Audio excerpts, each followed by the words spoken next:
Okay, everybody. Okay. So, Balkan Night 22 here. Another episode of Gachiakuta that, yeah, this one, wow. Okay, let's try to unpack this. Okay, this was episode 18. I'm not mistaken. Let me make sure. Um, correct, 18. Okay, so this was episode 18 of Gachiakuta.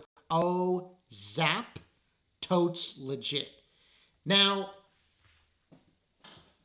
we saw the conclusion of the fight with Jabber and Zenka, and Jabber's just happy as a clam, dragging Zenka, and then there's like a scene where there's like these rainbows and shit, and he's smiling like he's a psycho, and he gets shot in the leg, and I'm like, what? So after that scene happens, when he gets shot in the leg, we go a couple of moments before. And we go to Rio Reaper and her fight with, I can't pronounce this woman. I'm just going to call her Lightning here. If that's okay with everybody, because I cannot pronounce her name for the life of me. Um, let's see, what's her name? Naward. No, Naward. I'm just going to call her Naward. So Naward is fighting Rio, and it was an incredible fight. Listen, I'm not trying to discredit Zenka, but his fight, yeah, it wasn't that great. Listen, it was good, but not as good as this fight because this was a really legitimate, good, uh, female on female fight.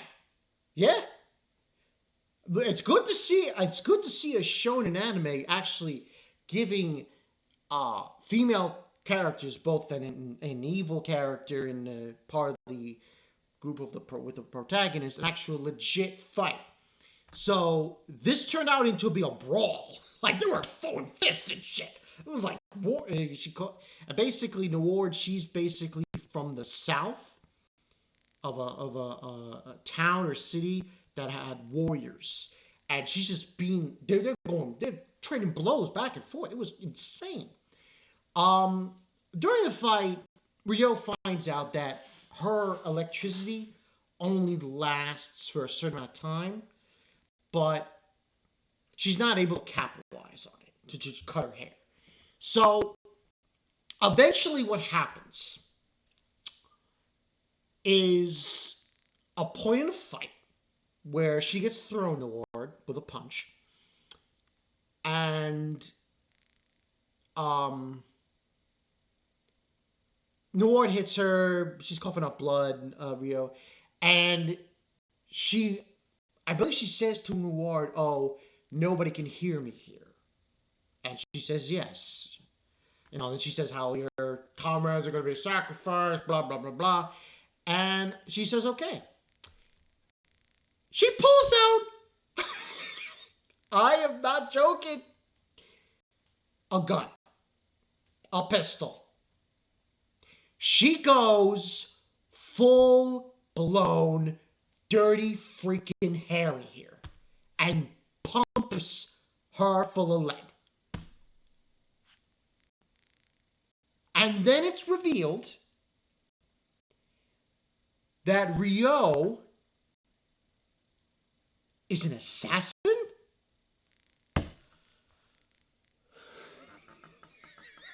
Okay. So, she tells Noir to tell her where her friends are, and so on and so forth. And, she says basically the only people who know is the kid with the manhole cover and the boss. So she eventually is able to leave there.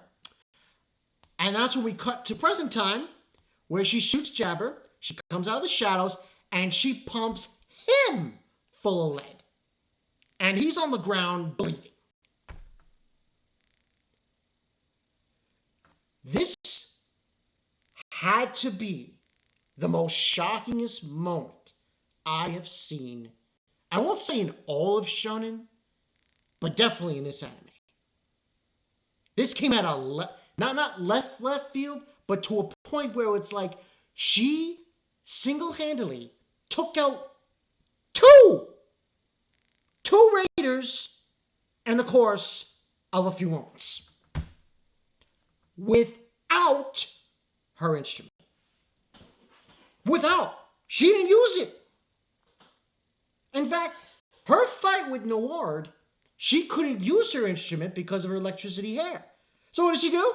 I'm going to take out this freaking gun. Takes out a gun and shoots her. And then she proceeds to shoot Jabber. This has got to be the most ridiculous thing I've ever seen. And then she comes out of there. She grabs, Zenka and proceeds to leave. And here's the funny thing about this sequence. That stupid douche kid, the kid with the manhole, he doesn't tell the boss, yeah, Jabber won, but he also got pulled, filled with holes of lead. Now, truth be told, it might be that he didn't see that. I think that's what the story is. Like, he saw Jabber win, but what must have happened was he didn't see Riyo attack Jabber. So really, the Raiders, yeah, they're screwed. Because now you only have Luden, I think it's his name, Blackbeard, talking to Santa Bro and Santa Deer, and you have Engine with this little kid, who I think is eventually going to find him, but I'm not really sure. And then, surprise, surprise, here comes the little kid. Oh, we're going to open a manhole, put Rudo through it. And you see, here's my problem with this sequence. I want to be very blunt with everybody. I don't know what their interpretation of this boss is of the Raiders, but here's my interpretation. This guy hasn't done anything. Zero. His crew just got almost half taken out. Almost. Yeah, because there's only two left. There's only two Raiders left that are fighting currently. And he doesn't know. And what's he doing, Rudo? Enough with the talking. No. I know I'm trying to kick a dead horse here. But let's be honest here. He does not want to follow you. He does not want to hear your bullshit. Okay? So cut with the crap and fight Rudo. What is your deal? That's my only gripe. My only gripe of the episode. And of course, in the background is the little kaiju kid. What's his name? I love him. He's so cute. And Guta Heavy Fantasia. He's like in the now the area they're in now. It's like this red area where there's this. I think they're in where that is, which is like this egg thing. I think that's a trash beast egg. I could be wrong. Because there were like these hands attached to it with instruments and stuff. So I think it is. I'm not sure. But I think that's what is happening here. But my honest opinion, I think what we're going to get now is we're going to hopefully get this guy. Enough of the talking. I'm sorry, but it's boring. You're boring. This boss guy is boring. Why don't you just fight Rudo? Listen. And he even mentions that, I should have gone someone smart. Oh, well, excuse me, Mr. Dapper Dan guy with the whippity-doo. Like, come on. It's like talking central. Do we need to do this? You took him here to talk? And yet you're going to sacrifice the cleaners to the trust me? Yeah, you're not fooling anybody, dude. Let's stop with the talking and just fight him, please. That's what this is all leading up to. It's ridiculous. But anyway, moving on. He mentions to Rudo in the episode that he wanted to create his own watch series. You know, he has the code, Rudo has the gloves, and Amo had the boots. He wanted to create his own of the watch series. That was the whole gist of that. And then the episode ends. Now, I'm going to give this a 9.5.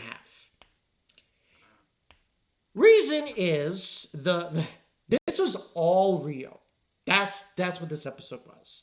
It was all Riyo. Majority of it was Riyo.